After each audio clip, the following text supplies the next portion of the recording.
In this module, we're going to talk about how disruption and these theories about the new economy actually impact the structure of the organization, how they need to transform the organization. These are the sorts of things we can have a lot more control over, government or not, in that we can reorganize ourselves to be more adaptive to these sorts of changes. So that's what this module is going to be about. So we've been talking about disruption, but how does disruptive innovation affect your organization? So, and can you plan for it? We've talked about this a little bit. What are some of the strategies that have worked in the past? These are the things that we're most concerned with right now. So here's a model to think about. I think this is very useful because it's been replicated in lots of different segments for lots of different industries. So you start off with something that's sort of a technical breakthrough. So it's a disruption. So my example here would be in the personal finance industry, Charles Schwab, the disruption is the web itself. Well, what actually happened?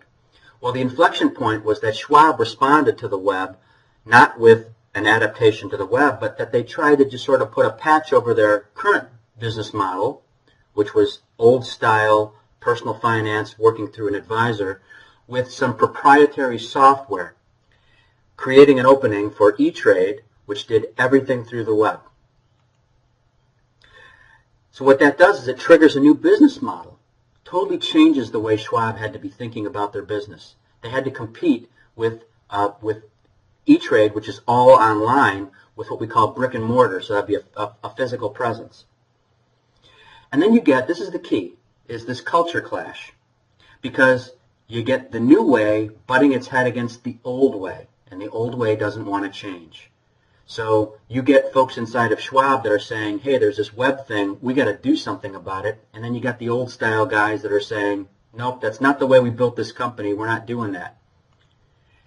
And then you get something like some kind of an organizational change where this industry has been totally transformed by the web. Now we have tools, we all sit at home and we use graphs and alerts and all kinds of things to help us to decide where we should invest our money. We get help when we need it, but not when we don't need it. The entire industry is different, all as a result of the disruption, which was the web, which disrupted lots of things, which we'll see in this module. So another one of our favorite examples would be booksellers, Amazon being a great example. We're going to use them as an example of lots of new characteristics of businesses that were all triggered by the web. Here you've got the web again as the disruptor, and the inflection point is Amazon challenges Borders, Barnes and Nobles, etc., etc. Of course, we all know Borders is a really great example because they're gone now because they did not react to this the way they should have. Barnes and Nobles acted a lot more proactively about becoming more like Amazon, and they're still around today. In fact, they're probably Amazon's prime competitor. But the new business model was shifting from bookstores to home delivery and community building. We'll come back to this later in this lecture because we're going to talk about how Amazon became something we called an infomediary in addition to a bookseller. The culture clash is now that we have online bookstores that are competing with collaborative filtering. Collaborative filtering is things like you should like this book because people like you like this book, or people that you even know like this book. You have readers doing reviews, not professionals doing reviews, all those sorts of things. And you end up with organizational change, like Borders.com, which is now gone, BarnesandNobles.com. Now I want to go into a short sidebar here. You can kind of skip over this slide if you don't want to get into this. But Tobin's Q quotient is sort of it's a way of measuring how difficult an entrenched player in a market is going to be to displace. So developed by James Tobin in 1969, it's the ratio of market value to replacement value of the same physical asset. So when you look at companies, like remember early on with like Facebook, Google was the same way, where they weren't even, Amazon too, they weren't even really making money. They were still losing money, and yet their market cap, their Wall Street market cap was sky high. So they weren't, you could say they weren't making money, yet the value of the company was huge. And Tobin's Q is meant to measure that sort of thing. So if you look at a couple of examples, Facebook and Seagate, you might be tempted to think that like Seagate would be the harder one to displace because there's lots of infrastructure that has to be developed. You can't just walk in and buy that stuff. So you might think that they're harder to displace, but they're not. You think about it, Facebook's queue is way higher than Seagate's because Seagate can actually be replaced. They actually have direct competitors. It's a commodity. Facebook, in order to displace, I have to be able to replicate their social network, which I can't buy. Think about how hard it was for Facebook to displace MySpace. Very difficult. MySpace was clearly the market leader, and Facebook took it from them. That was no small feat. So now we look at the transformation model in a totally different market, Eastman Kodak, another good example of a company that, while still in existence today, is probably not going to be around much longer because they were disrupted by digital. Now, don't kid yourself and think that Kodak was so naive that they didn't see digital coming. They saw it coming. The thing that most folks don't understand is that the DNA of Kodak was not really an imagery or a photography company. They were a chemical company. So digital was just something that they just couldn't get their brain around. So what you end up with is the technical breakthrough, which is digital photography eliminating film. The inflection point is when you start to get like 3-megapixel cameras. They now have enough quality. People start not buying film. They start buying digital cameras. That now I don't need Kodak at all. You get an entirely new business model. How does Kodak replace photo finishing and consumables? That was the whole business. The whole business was built on photo finishing. So the culture clash is all the folks who had their eggs in the chemistry basket versus the IT folks. And so you end up with an organizational change, or in this case, the resistance to an organizational change, which is why they are probably not long for this world. So what you get are the challenges. You get Sony with digital cameras, HP, which was selling cameras as a driver. They didn't want to be a photography company either, but they were selling cameras to drive printer sales, which was their core business. You end up with Canon, Olympus. These are all companies that readily adapted to the digital era, whereas Kodak did not. So in the end, culture really determines everything. If you can't manage the culture of your organization, you can't manage the organization. So you should be asking yourself the question, how will my organization respond to an inflection point or a disruption? Think strategically about what might a disruptive technology do to my organization, and how would my organization respond? Would we resist? Would we fight it off the best we possibly could? Or would we figure out how to adapt to it, to embrace it, and to move into the future, assuming that this was going to be a new dominant factor in how our organization should function? Now, this is an important curve developed by Jeffrey Moore in terms of measuring, looking at the different stages of market development, of market share development. And what you find is the blue line is the important one. It's going to look at how quickly a market, what the size of the different pieces of this market. So if you look at the early phase, you have innovators. Notice that's small, 2.5%. These are people, they're just interested in something because it's cool. It doesn't even have to really do anything, and they will start using it. Early adopters aren't too far behind them. They're always looking for the next brightest thing. They are the ones that are going to be very quick to adapt to a new technology. Then there's actually a gap right between early adopters and early majority called the chasm, which we won't get into because that's more of a marketing thing, but it has to do with how you move from a business that's built on early adopters to one that's built on the early majority. But the early majority, these are folks who are much more inclined to adapt to new technologies, but they're a little bit more wait and see. They want to make sure that the early adopters have kicked out all the bugs, and then they're willing to make the move. The late majority are the really wait and see people. I want to wait until that is an entrenched technology, then I will think about moving. But they're also very large. And then lastly are what we call laggards on the other side, which is this last 16%. Most marketing folks, their philosophy is don't even bother with the laggards. Don't even try and if they ever come to your product, that's great, but don't even count them in. So for example, there's still people that they don't own televisions, they don't have phones in their homes, they refuse to use a cell phone. There's always going to be laggards. You're never going to get 100% of a population to use anything. So maybe just write them off and don't worry about them at all. But if you really want to innovate, this is who you got to find.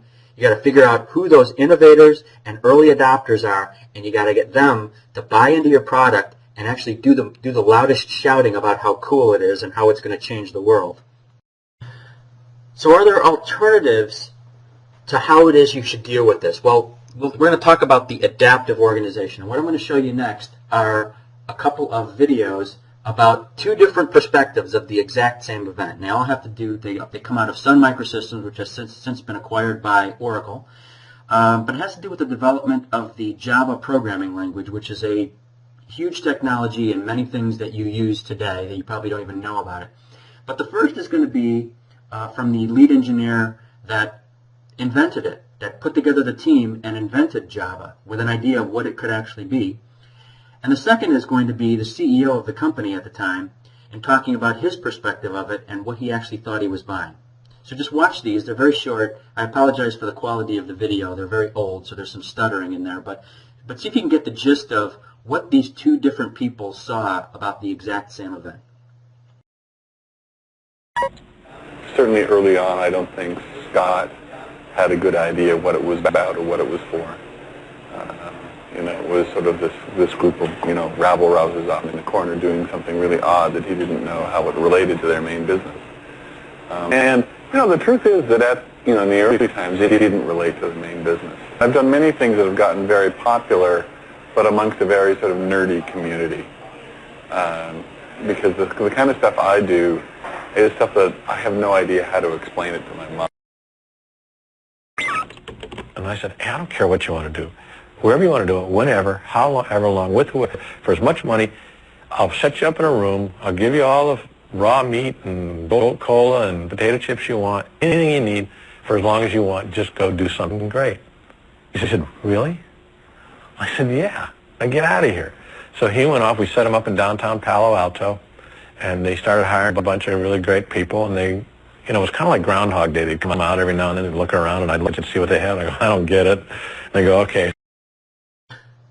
So what do we see that's different about these adaptive organizations? Well, the high-tech model is you end up with these product champions, not top-down management. This isn't in a boardroom figuring out what the next product is going to be and then having a strategy for how you're going to build a team, put it all together. It's more bottom-up. It's ideas percolating through the company from the bottom. It's non-optimal adaptive instead of trying to be hyper-efficient. Hyper-efficiency actually opens up vulnerabilities to disruption. So you actually want to be a little non-optimal, but very adaptive, very Darwinian and fast instead of planned. Because we live in a world where planning can only get you so much. And it's very opportunistic and dynamic instead of consensus building and with long decision cycles. So look at all these companies. All of these companies are in some way adapting these principles. So we like to use Amazon as one of our examples. So we're going to talk about something called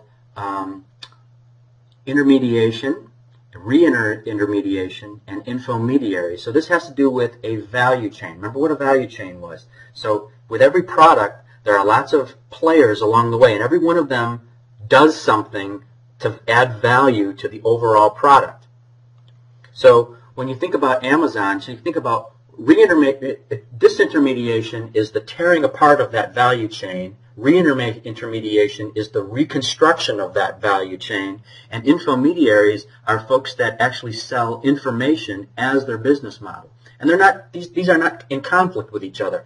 Amazon is a really great example because they disintermediated the publishing industry, but they're also an infomediary. So we'll talk about why should reintermediation matter to the Department of Defense? Why do we care? And how does it change costs, organizations, and business models? Well, first of all, disintermediation creates new businesses. So you end up with Amazon. You look at these are some simplified value chains down below where you've got the manufacturer, say McGraw-Hill, normally would go through a distributor like Borders Distribution, which would then distribute to the retailer, their bookstores, which is how their books would get to the consumer. What Amazon did with Jeff Bezos, his idea was, well, he wanted to go directly from the manufacturer, cut out the retailer, and go directly to the consumer. That was the original idea. Of course, it didn't work out that way, which is why you have large Amazon shipping centers in several key locations across the country, because now they're doing everything. So the model has changed over the years, but they still cut out the actual retailer. There aren't actual stores. They're going directly from manufacturer to their warehouse directly to you. So they flattened the chain. Dell.com did the exact same thing. They flattened the value chain by ignoring the computer stores. Originally, you couldn't buy a Dell in any store. You had to go to Dell.com to buy it. E-Trade, there was no store for no storefront for E-Trade. There is now, because most of these companies have found the value in having a physical presence, but that wasn't where their roots were. Their roots were actually in the web version that went directly from the company to the consumer. So what you end up with, B2C stands for business to consumer, virtual stores that leverage infinite shelf space and lower marginal cost, because this is what the web is good at. You also end up with a situation where disintermediation transforms the organization. So you end up with these matrix organizations that have had to form out of necessity, because you no longer can build product teams based on the product, because you don't actually know what the product is going to be. You end up with this bottom-up management and these spatial and temporal teams that are forming on the fly. So you think about what the impact of email has been on how organizations work. It used to be years ago, you could work in a company for 25 years and maybe you saw the CEO give a talk once in a while at an all-hands meeting or something, but you certainly never met the man. But now you end up with your CEO is somebody that you can email her anytime you want to. You can drop her a line and you can say, hey, this is an idea that I have. And email has completely flattened the hierarchy of corporations, which changes this. It feeds into this product champion idea and this non-optimal adaptive versus efficient concept. It also restructures entire industries. So we talk about this, the Napsterization of music, even though Napster did not succeed because its business model was found to be illegal. But the technologies behind it were the bedrock of what became iTunes and Rhapsody and other music delivery businesses. You had the collapse of the photo processing chain with companies like Snapfish, right? The decline of broadcast networks with YouTube and lots of direct media developers are delivering directly to the consumer. You can go to NBC and get a lot of their content by cutting out the distributor entirely. You go through Netflix and Hulu, right? These are all business models that were all enabled by the internet. So here's what's happening again. Technical breakthrough, the internet, inflection point causes this disintermediation, causes a new business model that's built on bits, not atoms, causes a culture clash from products towards services, which ends up with an industry restructuring and new leadership. This has happened multiple times. So one of the interesting examples of this would be Priceline. You've probably heard of the company. But do you know what they do? They aggregate buyers. So when you got a certain quantity of a product, they aggregate the buyers to a specific price. So they actually patented this reverse auction concept as a business model. That was a little bit irritating to some people, but it's interesting what they accomplished. They built a company out of global reach and aggregation of buyers to build sort of a virtual price Costco sort of a thing. And was it successful? Well, here's a graph out of a recent Wired magazine graphing out many popular IPOs over the years. Where's Priceline? That's where Priceline is. They're up 624% since their IPO. You know what that red line is right next to it? That's Google. They're like in Google territory as far as success. So that's an amazing, smashing success as an IPO, all built off of a reverse auction business model. So a few other things when you think about the rise of infomediaries. So these are companies that deal in information that fits into as a value add into these different supply chains. So this is a case of aggregation of not buyers but suppliers. So you end up with a situation where lots of parts dealers need to sell their products into the automotive industry, but they were all using their own part numbers, calling things different things. So you end up with this Covisint company that actually sort of became the Rosetta Stone for all of that. It became the doorway. So no matter who you are, you call something the same thing, and this is how you order your parts and order your number of units for whatever your purpose actually is. So the supply chain integration is the largest benefit to B2B. This is business to business. The consumer doesn't have a role in this, but they're still an info media. Well, now we get back to those that you know well. So eBay, the fascination of eBay is that they integrate both demand and supply. eBay doesn't work if lots of people who want to buy things don't know to go there, and lots of people who want to sell things don't know to go there. So that's how this works and how it built such a huge following. So it aggregates both buyers and sellers, and it clearly exploits infinite shelf space. It's infinite because eBay's shelf space is in your garage. They don't have to store anything. They have global reach. They use PayPal to create sort of funny money, right? So now you don't even see the money going out. They have it all integrated to make it super easy to find that weird thing that you can't find in a store anymore, and somebody across the country or across the world is selling it, and you can instantly buy it and have it shipped to you. So you get they're actually changing the very definition of what money and retail actually is, right? And eBay is a storefront for lots of companies that wouldn't even be able to survive without eBay. And lastly, what you're finding is that you're getting what we call the old economy re-intermediation. So these are lots of companies that have existed for years and years, well before the internet, but what they're doing now is they're integrating the web with what we call brick and mortar. So now you've got a local presence. You can go to your local store, but you can also buy things off the internet. So you find a lot of things like you have Sears may have a small store in a rural community, but you can buy everything. You can buy everything from Sears, and if you don't like it, you can return it to the Sears store, which is a great advantage over somebody else where you're going to have to ship it.